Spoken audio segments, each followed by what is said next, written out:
اور پارلیمان کی قانون سازی سپریم کورٹ کے فیصلے سے بالاتر ہے۔ آزاد امیدواروں کی سیاسی جماعت میں شمولیت کو واپس نہیں کیا جا سکتا۔ وزیر قانون اعظم نذیر تارڑ کی پریس کانفرنس، کہتے ہیں کہ پی ٹی آئی نہ الیکشن کمیشن، نہ پشاور ہائی کورٹ، نہ ہی سپریم کورٹ میں فریق تھی۔ سپریم کورٹ کے فیصلے کے بعد اب ہم اپنی جگہ موجود ہے۔ نے جو کرنا ہے حکومت اس کی بھی پابند ہے، کیونکہ حکومت نکلی پارلیمان میں سے ہے، تو پارلیمان نے جو قوانین بنائے ہیں ظاہر ہے حکومت نے وہ بھی دیکھنا ہے کہ وہ بھی آنر ہوں۔ جو ٹرائکوتھمی کا ہمارا پرنسپل ہے کہ اپنے اپنے واٹر ٹائٹ کمپارٹمنٹس ہیں، عدلیہ ہے، مقننہ ہے، ایگزیکٹو ہے۔ مقننہ اور ایگزیکٹو جڑے ہوئے ہیں، عدلیہ تشریح کی حد تک کرتی ہے۔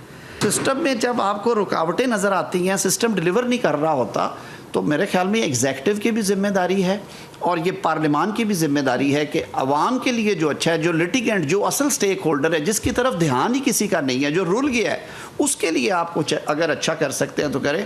لوگوں کو طریقہ کار پہ اعتراض ہوا ہے، میں پہلے بھی یہ بات کرتا تھا، آج بھی کرتا ہوں۔ اگر وہ بل لے کر دیا جاتا، انٹروڈیوس کروا دیا جاتا کیبنٹ اپروول کے بعد رات کی تاریکی میں، بالکل یہ بات جائز تھی۔